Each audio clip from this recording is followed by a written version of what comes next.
بانی P T I Imran Khan کی طبی بنیادوں پر ضمانت کی منظوری اور رہائی کی راہ ہموار ہوتی دکھائی دیتی ہے۔ سپریم کورٹ کے عمران خان کی جیل سہولیات سے متعلق درخواست کو غیر معینہ مدت تک ملتوی کرنے کے فیصلے کو قانونی حلقے اہم پیش رفت قرار دے رہے ہیں۔ قانونی ماہرین کے مطابق سپریم کورٹ کے فیصلے نے عمران خان کے لیے ایک قانونی راستہ کھلا چھوڑ دیا ہے، جس کے تحت عمران خان ہائی کورٹ یا کسی بھی متعلقہ عدالت سے رجوع کرتے ہوئے طبی بنیادوں پر ضمانت یا سزا معطلی کی درخواست دائر کر سکتے ہیں۔ قانونی ماہرین کے بقول چونکہ عدالتی حکم پر طبی معائنہ مکمل ہو چکا ہے اور رپورٹس بھی سامنے آ چکی ہیں، اس لیے اب عمران خان کی دفاعی ٹیم ان دستاویزات کو بنیاد بنا کر باقاعدہ ریلیف کی استدعا کر سکتی ہے۔ تاہم حتمی فیصلہ میڈیکل شواہد کی نوعیت، بیماری کی سنگینی اور ان کی قانونی تشریح پر منحصر ہوگا۔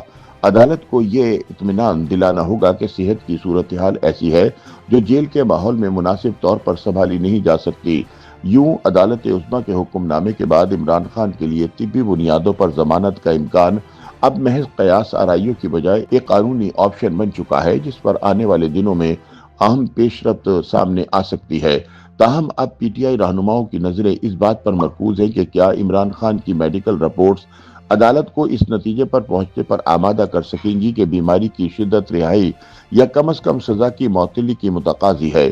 قانونی ماہرین کے مطابق آنے والے دن اس قانونی معرکے میں فیصلہ کن ثابت ہو سکتے ہیں۔ نامور قانون دان اور سینیٹر کامران مرتضیٰ کے مطابق سپریم کورٹ نے عمران کو طبی سہولیات کی فراہمی بارے معاملہ غیر معینہ مدت تک ملتوی کیا ہے، اس لیے اسے دوبارہ مقرر کروانے کی گنجائش موجود ہے۔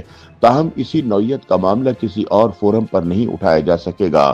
ان کے مطابق اب اصل راستہ یہ ہے کہ طبی معائنے کی رپورٹس کی بنیاد پر متعلقہ عدالت سے سزا معطلی یا ضمانت کی درخواست دی جائے اور یہ ثابت کیا جائے کہ بیماری کی نوعیت سنگین ہے۔ سپریم کورٹ کے سینئر وکیل عمران شفیق بھی کامران مرتضیٰ کی رائے کی تائید کرتے دکھائی دیتے ہیں۔ ان کے مطابق عدالت نے درخواستوں کو غیر معینہ مدت کے لیے ملتوی کیا ہے، جس کا مطلب ہے کہ انہیں ضرورت پڑنے پر دوبارہ فعال کیا جا سکتا ہے اور نئے سرے سے درخواست دائر کرنے کی ضرورت نہیں ہوگی۔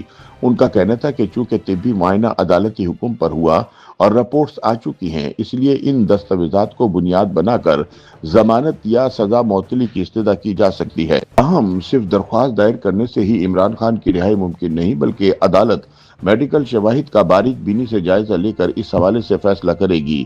تاہم بعض دیگر قانونی ماہرین کے بقول عمران خان کا کیس طبی بنیادوں پر سزا معطلی کے لیے مضبوط بنیاد فراہم کرتا ہے۔ ان کے مطابق اگر بیماری ایسی نوعیت کی ہو جس کا مؤثر علاج جیل کے ماحول میں ممکن نہ ہو تو عدالت انسانی ہمدردی اور آئینی تقاضوں کے تحت ریلیف دے سکتی ہے۔ اس لیے عمران خان کی دفاعی ٹیم کو فوری طور پر مناسب قانونی فورم سے رجوع کرنا چاہیے۔ قانونی ماہرین کے مطابق سپریم کورٹ کے حالیہ فیصلے نے عمران خان کی طبی بنیادوں پر ضمانت اور رہائی کا قانونی راستہ کھول دیا ہے۔ تاہم آنے والے دنوں میں دفاعی حکمت عملی، میڈیکل شواہد کی قانونی تشریح اور عدالتی رویہ اس امر کا تعین کریں گے کہ آیا عمران خان کو ریلیف ملتا ہے یا قانونی جنگ مزید طویل ہوتی ہے۔ YouTube پر گوگلی نیوز دیکھنے کے لیے youtube.com کی سرچ بار میں googly news T V type کریں۔ گوگلی نیوز کے پیج پر سرخ رنگ کے سبسکرپشن والے بٹن پر کلک کرنا نہ بھولیے۔ YouTube پیج پر اپلوڈ ہونے والی ویڈیوز سے باخبر رہنے کے لیے بیل آئیکن پر کلک کیجیے۔ آپ کو ہر نئی ویڈیو کے بارے میں نوٹیفیکیشن موصول ہو جائے گا۔